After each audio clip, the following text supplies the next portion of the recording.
Bonjour, nous sommes en direct au Salon mondial de l'auto 2018 qui est ouvert à la presse aujourd'hui pendant les 2 jours. Ça sera ouvert au grand public à partir du jeudi 4 octobre 2018 jusqu'au 14 octobre 2018. Donc je suis en compagnie de Stéphane, c'est ça? Stéphane, c'est ça. Stéphane Janin, responsable des concept cars chez Renault.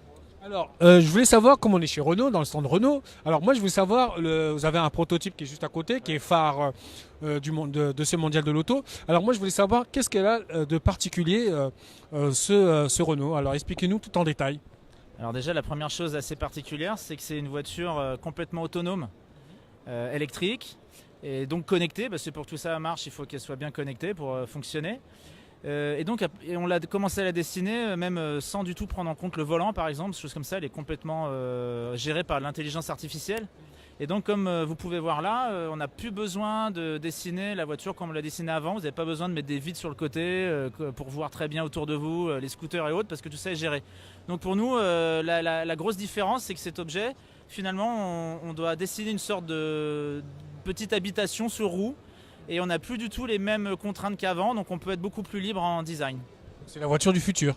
Celle-ci, c'est vraiment la voiture du futur, oui. Elle va être silencieuse, vous allez juste l'appeler avec votre portable, parce que finalement, ces objets-là, vous allez vivre une expérience uniquement avec, vous n'allez pas le posséder, vous allez le commander via votre smartphone.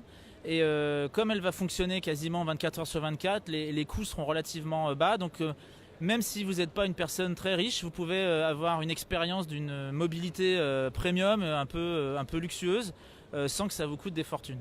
Donc il y a une application, c'est quoi le nom de l'appli? Alors, ça c'est un concept car, donc là on est dans le futur. Ah oui, on est dans le futur. Vous n'allez pas télécharger une appli et la commander demain. Mais effectivement, c'est le principe finalement qui est comme ça. Et quand ces objets-là arriveront sur nos routes, vous aurez effectivement une application et tout ce qui va avec.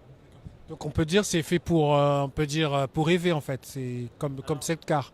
Un concept car, c'est fait pour rêver. Même à une époque, on appelait ça, aux États-Unis, c'est né aux États-Unis après-guerre, on appelait ça des dream cars, donc des voitures de rêve. Donc elles sont vraiment faites pour ça. Ouais. Oui, non, sinon on n'aurait pas vu où mettre les bagages, où on allait mettre le. Il y a un coffre, il y a quand même un coffre, il y a tout ce qu'il faut. Si vous installez à bord, ben, vous allez voir, il y a tout ce qu'il faut, les éclairages, il y a un petit iPad aussi avec du contenu, on appelle ça du contenu lifestyle, c'est-à-dire que vous pouvez aussi, si vous n'avez rien à faire, vous pouvez passer du temps, on vous propose des articles ou de la musique ou des vidéos. Donc c'est vraiment en fait on dessine plus une expérience de vie à bord que vraiment une voiture si vous voulez. Alors vous avez aussi un autre car, excusez-moi, derrière ce véhicule. Qu'est-ce qu'elle a de particulier, la voiture blanche là-bas, si vous voyez bien en image, voilà. Qu'est-ce qu'elle a de particulier? Je vois les vitres qui montent un peu plus haut. Ces deux voitures, Easy Ultimo là ici et Easy Go là-bas, finalement c'est les mêmes concepts en sens large, ce sont des robots véhicules que vous allez jamais acheter ou posséder, mais que vous allez utiliser uniquement quand vous en avez besoin via votre smartphone. La différence, c'est que là, on montre un peu l'étendue des possibilités, parce que pourquoi faire une voiture qui a toujours le même dessin? Et donc, on en a une où on exprime de façon assez extrême l'aspect premium de votre mobilité, et l'autre, c'est plutôt l'aspect j'ai envie de dire standard, mais dans le bon sens du terme, c'est-à-dire qu'elle est vraiment dessinée pour le plus grand nombre. Donc l'ouverture, par exemple, par l'avant, comme ça, il y a une petite rampe. Vous pouvez rentrer avec un fauteuil roulant, avec une poussette, vous pouvez vous mettre à 6 et partager à 6. Donc le coût du voyage est très très faible et peut même se rapprocher d'un coût de transport public habituel. Et donc ces deux objets, c'est la mobilité en ville, mais on a montré les extrêmes, si vous voulez, entre le luxe et le pour tous. D'ailleurs, je me pose la question, comme les gens adorent la vitesse, ça peut aller. Déjà, je me demande si ça a été testé. À combien de kilomètres heure peut aller ces deux véhicules, la différence? Alors EasyGo là-bas, c'est un véhicule qui ne va pas à plus de 50 km/h parce que c'est un véhicule qui est designé uniquement pour la ville. Donc ouais, EasyGo. Et celui-ci, a priori, dans notre idée, celui-ci, on l'a fait beaucoup plus bas, beaucoup plus aérodynamique parce qu'on l'imagine aller jusque dans les aéroports, par exemple, ou autour des villes quand même. Donc lui, a priori, il pourrait aller à 110 ou 130 comme n'importe quelle voiture. Mais là, ces objets-là, c'est pas du tout le culte de la vitesse qui est important. C'est uniquement la facilité de déplacement et l'expérience que vous avez à bord.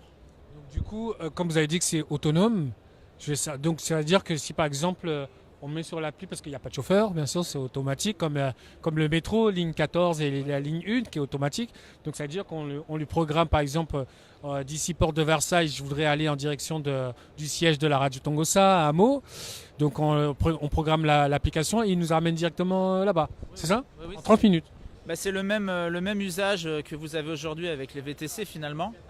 Sauf que la modernité, c'est pas forcément la façon dont vous appelez le véhicule, c'est vraiment sa technologie. C'est le fait qu'il soit autonome, électrique, etc. Donc c'est vraiment ça qui en fait la nouveauté. Et d'ailleurs, je me pose aussi la question, est-ce qu'il va exister, je pense qu'il n'est pas encore en ce moment même, est-ce qu'il va exister des voitures sans chauffeur chez Renault d'ailleurs? Comme il existe déjà là, pour l'instant c'est un prototype, est-ce qu'il va y avoir des véhicules sans chauffeur dans le futur à venir en fait chez Renault? Probablement. D'accord, ok. Bon bah je vous remercie, ou si vous avez quelque chose à rajouter. Je pense que c'est ok. Je vous remercie pour votre interview. Voilà, ici Eric Poy pour la Radio Tongossa. N'hésitez pas à venir au Mondial de l'Auto pour découvrir, d'ailleurs on fête les 120 ans du Mondial de l'Auto. Et n'hésitez pas à venir au Mondial de l'Auto dès jeudi du 4, j'oublie pas, ça ouvre dès jeudi du 4 jusqu'au 14 octobre 2018, ici à Paris, porte de Versailles. Merci, à très bientôt à Radio Tongossa. Merci.